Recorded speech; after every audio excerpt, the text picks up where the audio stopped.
The number one complaint I hear from most creative entrepreneurs when it comes to running their business is that they wish that they would just do the creative part and somebody else would do the business part. Now, why is that? Most people will tell you if you're a creative entrepreneur and you're not enjoying the business side of things, you're not enjoying the money generating side of things, is that you just need to get really comfortable with selling. It could be that you just need to learn sales techniques that are not sleazy, sales techniques that are more aligned to what you offer. And these are really good suggestions, but I think there's a fundamental insight that is usually missing from us understanding why most of the sales techniques that we see out there just don't align to us as creative entrepreneurs. And I'm going to share that insight with you today. So stay tuned.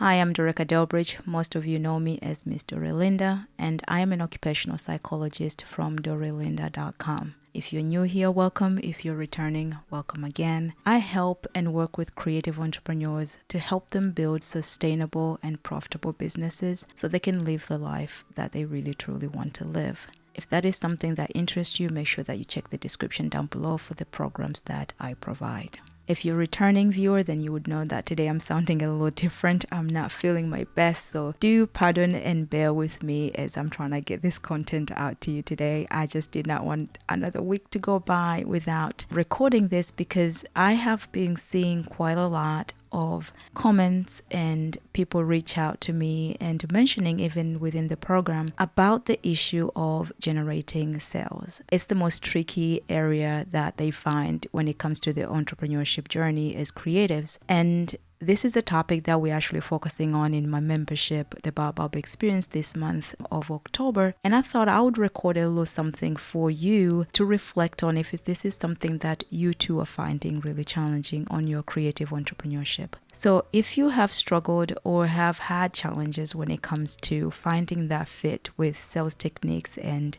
your creative entrepreneurship journey, you may have heard that the reason sales, techniques or sales in general just feels icky to you. It could be that you've had really bad experiences in the past. Maybe you've had really pushy people that have tried to sold you. That's why you are just against sales in the first place. Like they said, the used car salesperson. Whenever we say sales, maybe that's where our minds go. Or it could be that you've had very aggressive and manipulative sales tactics in the past and you just don't want to associate yourself with that. That's why you just, avoiding or feeling like sales don't fit in with you. It could be because, this is like the third thing that I've heard most people say is that it could be that you believe you're actually doing harm to the person, that when you're selling them something, you're giving them something that they don't actually want instead of actually doing something with them or for them in terms of actually serving and helping them, right? And a fourth suggestion that I've heard is that you just don't have experience, and that's why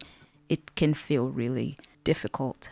And these are really valid points, and perhaps if you are very new to the creative entrepreneurship, they may very be something that you need to look into. But what if you have been in creative entrepreneurship for years and sales just still feel really icky? What if you don't hold a negative mindset when it comes to sales? You truly do understand that when you're offering somebody something, you are actually in service to them and you're not trying to be pushy or forcing them to do anything that they don't want to do. You're actually trying to serve them. What if sales still feel off? What is the problem? I think there is a foundational element or insight that we need to take into account when it comes to generating revenue as creative entrepreneurs and our makeup as creatives. And I'll try to explain the best way I can because I usually see things in like pictures or concepts in my head, and finding words that fit it sometimes is a little challenge for me. So bear with me as I try to explain this the best way that I can. Why it still doesn't quite fit,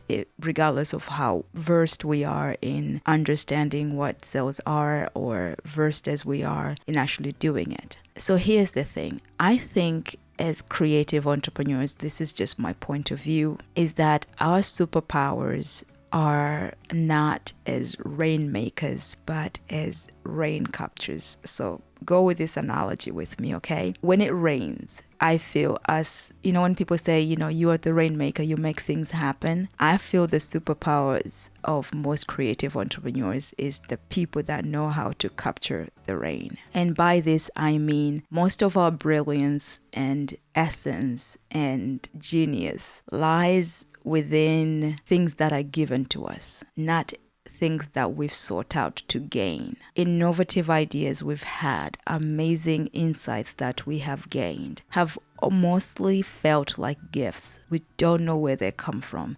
They're given to us and we are almost a vessel. So when I say we are the rain captures, like if we have found a way to capitalize on our gifts as creative entrepreneurs, we have learned to capture those moments when they come, to capitalize on them and turn them into offerings to the world, to give them. That's our businesses, right? But we're not the people, or our brilliance, our superpower doesn't lie on making it rain. We don't cause the ideas to come. We can cultivate the environment in which when they come, we can make the best use of them. And so we are very much living in the mind, body, spirit connection. We have to be very grounded in that experience to cultivate an environment in which those moments can be, and when they are, we can capture them, we can capitalize on them, we can do something with them. Does that make sense? In that way of being, we surrender more than we're striving. We are learning, we don't summon an idea, we don't just call it out and it comes.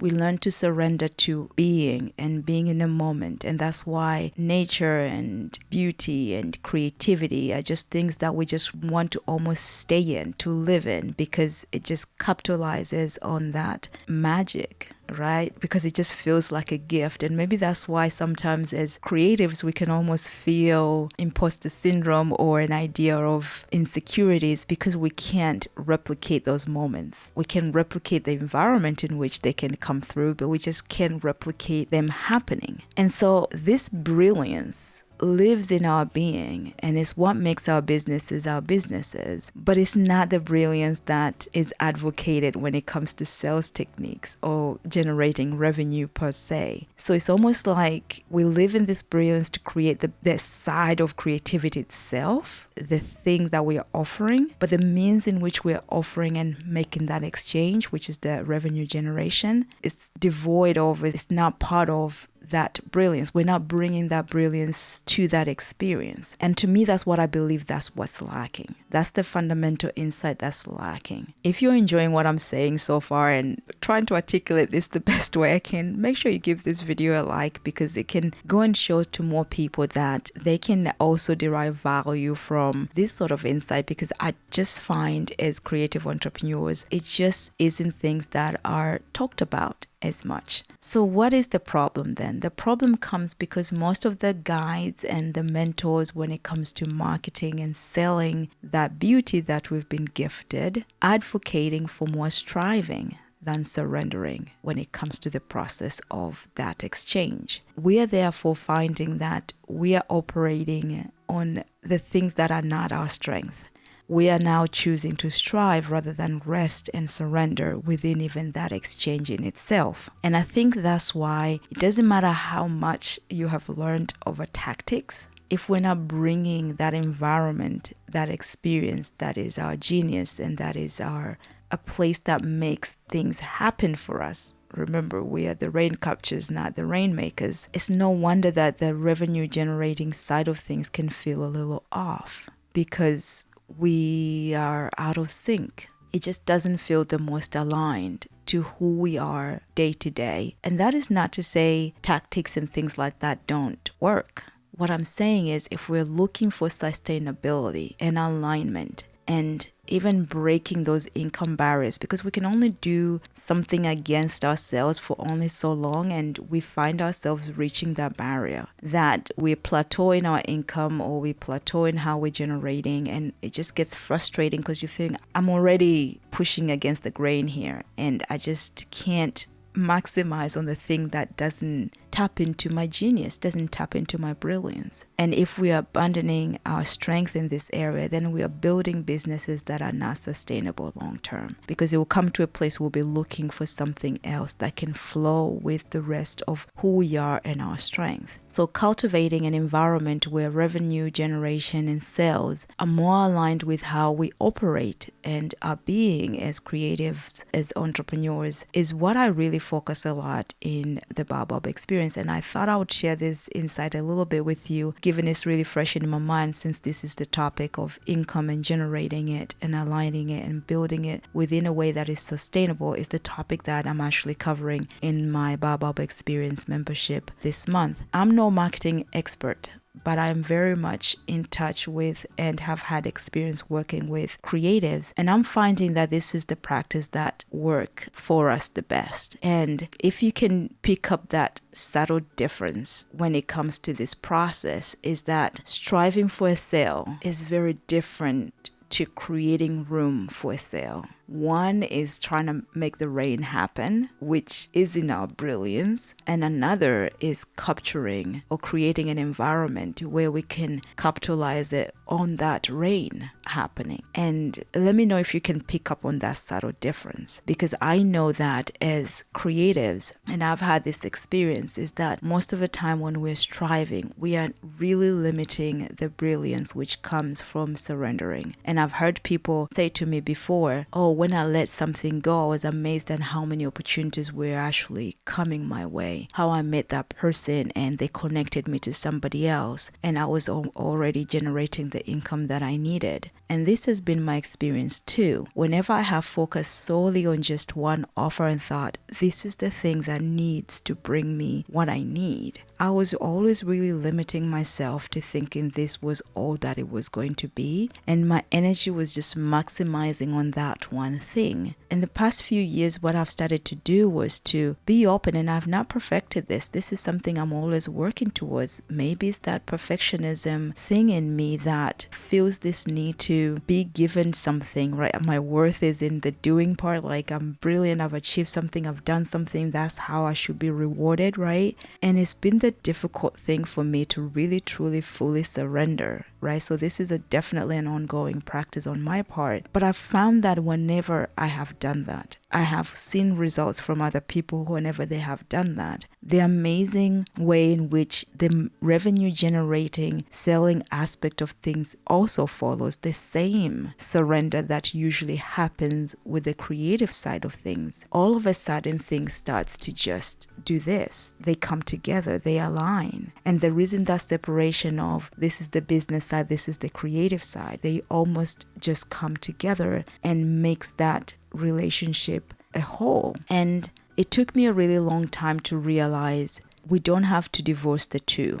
It doesn't have to be this part of who I am is separate from the part of who I am being and what I'm doing, right? And I resisted sharing this aspect of how much was flowing in my life because I thought that imposter syndrome, I can't replicate that. I can't promise somebody that if they do the thing, they can make a rain happen. And my mistake was misunderstanding, because none of us can make the rain happen. None of us can make the idea just come. But we cultivate the environment in which when it comes, we maximize on it. We are resourceful with it.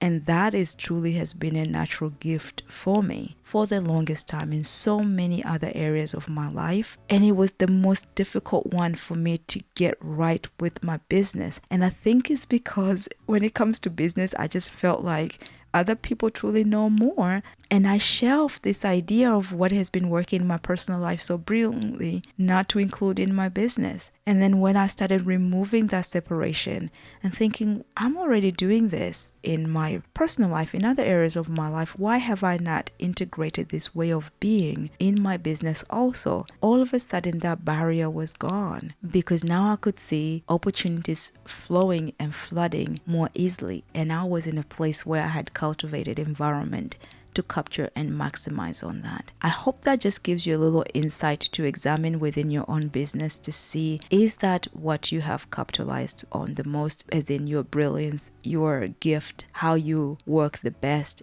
is that how you have also set up how you generate revenue, how you do your sales, so that they don't feel icky and off, regardless of whatever tactic you have learned? The aspect of just being and surrendering in both areas. So there isn't that separation, there is that syncing of both abilities or being part of the businesses makes sense. I hope that was helpful to you. If it was, please consider sharing this in the groups that you frequent, because it would help so many other people realize nothing is wrong with the ability to utilize or use these tactics, but it's just we have to figure out a way of marrying this aspect of our businesses so they are more aligned and in tune with who we are as creative beings. So make sure you share it, and if you have not already subscribed, make sure you subscribe. My mission is for more of this content to reach more people, so I hope you can help me spread the word and help other creatives feel more wholesome in their businesses, so they too can continue to develop their businesses and grow them in a way that is sustainable and in alignment with who they are. Make sure you check out these next 2 videos I'll link right here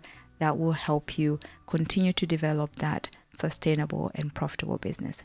And as we always say on this channel, focus on being than doing. And I'll see you in the next one.